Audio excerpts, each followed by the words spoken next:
कभी सोचा है कि एक छोटा सा समोसा सिर्फ एक स्नैक नहीं बल्कि एक टूटे हुए परिवार को फिर से जोड़ने की वजह बन सकता है? आज की कहानी कुछ ऐसी ही है। एक कहानी हिम्मत की और एक ऐसे बदलाव की जो एक बहुत ही साधारण सी चीज से शुरू हुआ। और कहानी का दिल है ये सवाल, मैं हूं ना माँ, फिर तुम काम क्यों करती हो? ये आवाज है चांदनी की, एक ऐसी बेटी जिसके लिए उसकी बीमार माँ ही उसकी पूरी दुनिया है। ये सिर्फ शब्द नहीं है, ये उसकी फिक्र है, उसका प्यार है। तो चलिए कहानी की शुरुआत में चलते हैं। ये वो वक्त था जब चांदनी की शादी नहीं हुई थी।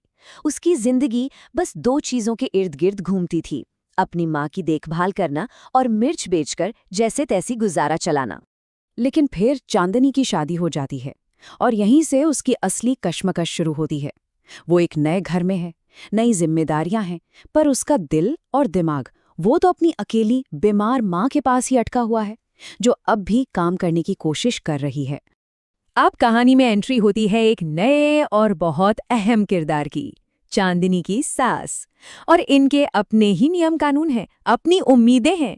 चांदनी के लिए ये एक बिल्कुल नया संघर्ष था। और ये टकराव देखिए कितनी जल्दी सामने आता है। चांदनी बड़ी उम्मीद से पूछती है, मैं सोच रही थी अगर माँ को यहाँ ले आए तो? और जवाब क्या मिलता है? क्या ये ससुराल तुम्हें सराय लगता है? बिल्कुल साफ, एक तरफ बेटी का प्यार, दूसरी तरफ सास की हकीकत। और यहीं से रिश्ते में एक दरार पड़ जाती है। बात यही नहीं रुकती, सास एक सीधा सादा अल्टीमेटम दे देती है, इस घर में रहना है तो जैसे मैं कहूँ वैसे रहो, नहीं तो अपने मायके चली जाओ। सोचिए क्या मुश्किल फैसला होगा, नया घर या अपनी माँ।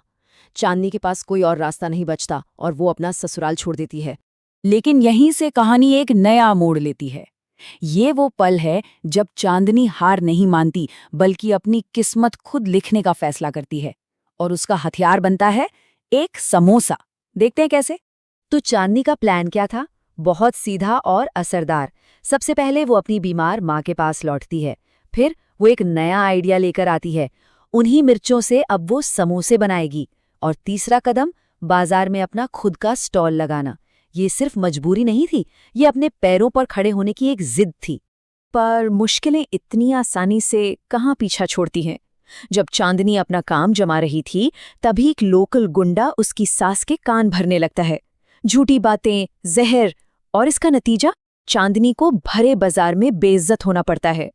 और अब कहानी पहुंचती है अपने क्लाइमैक्स पर, वो मोड़ जहां हर झूठ से पर्दा उठने वाला है। देखते हैं कि असली गुनहगार कौन है। तो सवाल ये था कि आखिर कौन है जो एक घर के झगड़े को तमाशा बना रहा है? और तभी चांदनी का पति उस आदमी को पहचान लेता है, वही आदमी जो उसकी माँ को भड़का रहा था। अब क्या होगा? क्या सच बाहर आएगा? उसका पति एक पल भी नहीं सोचता, वो सीधे उस आदमी को पकड़ता है और अपनी माँ के सामने खड़ा कर देता है और कहता है, माँ को सच बता, अभी के अभी बता कि कैसे तुम लोगों ने चांदनी को परेशान किया था और मैंने उसे बचाया था। एकदम सीधा और सख्त। और फिर सच बाहर आ ही जाता है।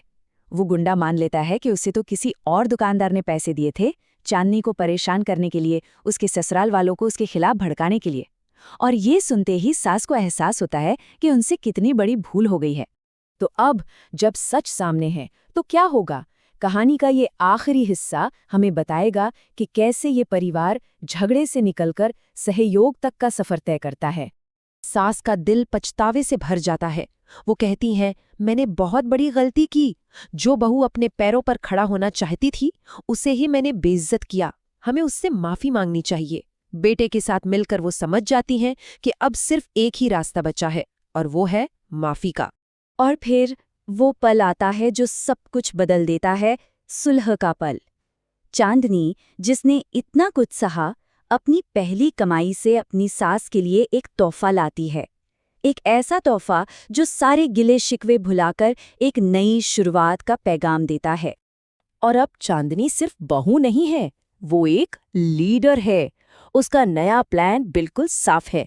वो अपनी माँ के घर पर ही रहेगी, आंगन में अपनी खास तीखी मिर्च उगाएगी, नए नए तरह के समोसे बनाएगी, और सबसे बड़ी बात, अब पूरा परिवार मिलकर इस काम को आगे बढ़ाएगा। और सब खुशी खुशी राजी हो जाते हैं। नतीजा शानदार था। सास और बहू ने मिलकर बाजार का सबसे मशहूर समोसे का स्टॉल खड़ा कर दिया। एक ऐसा बिजनेस जो उनकी एकता और मेहनत की नींव पर बना था। तो आखिर में एक सवाल मन में आता है, इस कामयाबी का असली मसाला क्या था? वो तीखी मिर्च वाली परफेक्ट रेसिपी, या फिर माफ कर देने और एक